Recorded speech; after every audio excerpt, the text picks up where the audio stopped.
బనకచెర్ల ప్రాజెక్టుకు సంబంధించి చూస్తున్నాం. చాలా రోజుల తర్వాత రెండు తెలుగు రాష్ట్రాల్లో మళ్లీ నీటి పంపకాలపై డైలాగ్ వార్ మొదలైంది. గోదావరి బనకచెర్ల లింక్ ప్రాజెక్టుపై ఇప్పుడు తీవ్ర వివాదం నెలకొంది. తెలంగాణలో కాళేశ్వరం కట్టినప్పుడు తాము అభ్యంతరం చెప్పలేదని, ఇప్పుడు తెలంగాణ సహకరించాలని ఏపీ కోరుతోంది.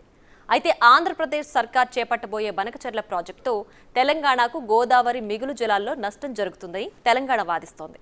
అసలు ముందుగా ఈ గోదావరి బనకచెర్ల లింక్ ప్రాజెక్టు వివరాలేంటో డీటెయిల్డ్గా చూద్దాం.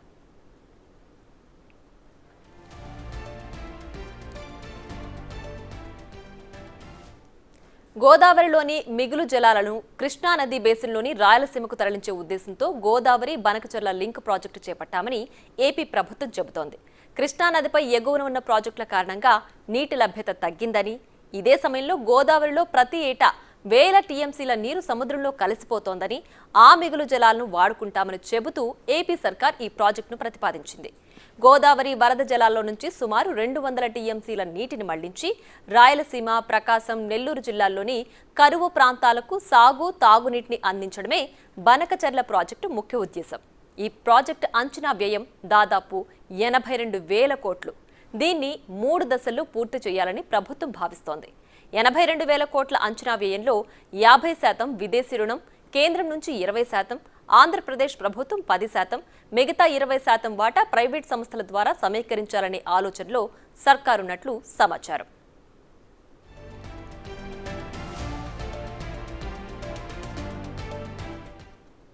గోదావరి బనకచెర్ల లింక్ ప్రాజెక్ట్ ని తెలంగాణ వ్యతిరేకిస్తోంది.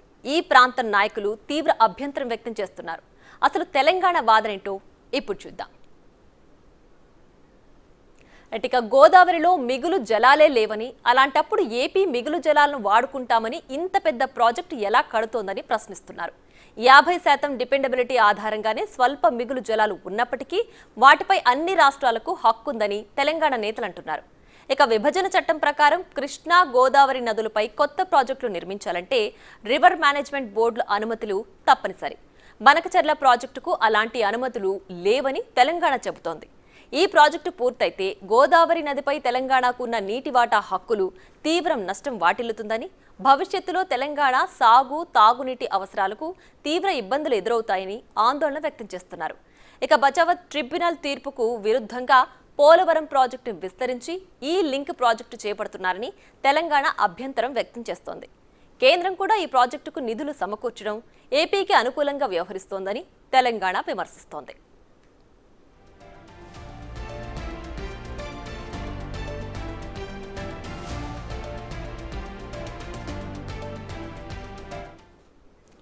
ఇక ఇదే అంశానికి సంబంధించి మనతో మాట్లాడడానికి ఇరిగేషన్ శాఖ మాజీ అధికారి చంద్రమౌళి గారు ఉన్నారు. వారితో మాట్లాడదాం. నమస్తే అండి. నమస్తే. నమస్తే. సో చూస్తున్నారు కదా, బనకచెర్ల గోదావరి ఈ ప్రాజెక్టు లింక్ ఇరిగేషన్ ప్రాజెక్టుకి సంబంధించి అసలు ఏపీ వాదన, తెలంగాణ వాదన. అంటే అక్కడ మిగులు జలాలను వాడుకుంటామని ఏపీ చెప్తుంటే అసలు అక్కడ మిగులు జలాలే లేవని తెలంగాణ చెప్తోంది. సో ఎవరికి నష్టం దీంట్లో, ఎవరికి లాభం? గోదావరిలో ఉన్న మొత్తం నికర జలాలు 1350 టీఎంసీ అయితే అందులో 900 ఏమో తెలంగాణకు అలాట్ అయింది, 450 ఆంధ్రాకు అలాట్ అయింది. అంటే మిగతా జలాలు, వరద జలాలు ఉంటే ఆ వరద జలాలు ఇప్పుడు కనీసం ఒక 300 టీఎంసీ ఆంధ్ర వాడుకుంటేందుకు, ఏది గోదావరి టు బనకచెర్ల ప్రాజెక్టు వాడుకుంటేందుకు ప్లాన్ చేస్తుంది. ఇప్పుడు 300 టీఎంసీలు ఇప్పుడు ఏకంగా ఆంధ్ర ఆడుకుంటారు. రేపు తెలంగాణలో ఇప్పుడు తుపాకులగూడెం డ్యామ్ కట్టారు, ఇంతవరకు అయితే కెనాల్ లేదు. ఒక 100 టీఎంసీ దానికి వాటరు యూటిలైజేషన్ అలాట్మెంట్ ఉంది. మిగతా రేపు ముందు వచ్చే ప్రాజెక్టులకు ఇబ్బంది అవుతుంది. ఇప్పుడు దానికి 300 టీఎంసీ పోతే నీటి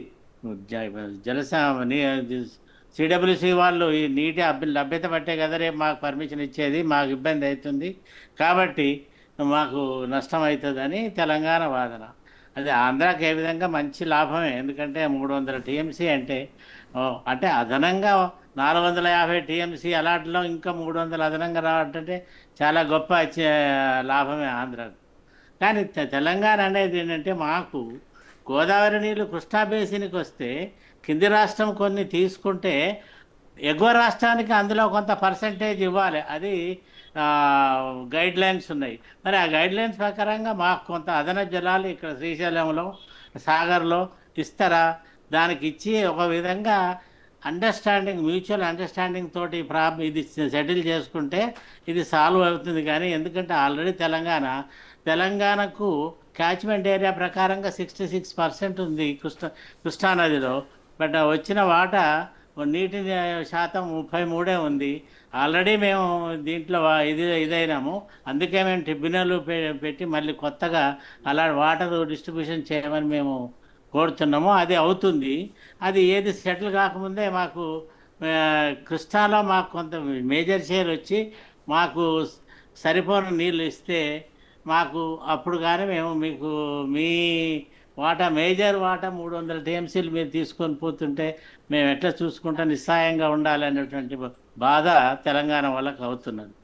అది రైట్. అంటే ఇందులో కాళేశ్వరం ప్రాజెక్ట్ని కంపేర్ చేస్తోంది ఏపీ ప్రభుత్వం. అంటే కాళేశ్వరం మీరు కట్టినప్పుడు మేము ఎలాంటి అభ్యంతరం చెప్పలేదు, సో మేము ఇప్పుడు బనకచర్ల ప్రాజెక్టు నిర్మిస్తుంటే మీరు ఎందుకు అభ్యంతరం చెప్తున్నారని అడుగుతున్నారు.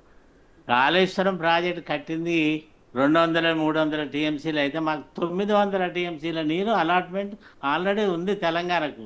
అది అందులో మేము కనీసం ఇంతవరకు 300 టీఎంసీలు 400 టీఎంసీలు కూడా వాడలేదు. ఇంకా 500 టీఎంసీలు మాకు వాడుకునేందుకు ఉంది, ప్రొవిజన్ ఉంది. మీరు నో అంటేందుకు, ఆంధ్ర వాళ్ళు నో అంటేందుకు వీళ్ళ అవకాశమే లేదు అక్కడ. అది అందుకోసం వాళ్ళు నో అనలేదు, లేకపోతే ఎందుకు నో అనరు? Right. Thank you so much Chandramouli గారు. రైట్, ఇక బనకచర్ల ప్రాజెక్టుకు సంబంధించి మిగులు జలాలను వాడుకునే విధంగానే ఈ ప్రాజెక్టును రూపొందిస్తామని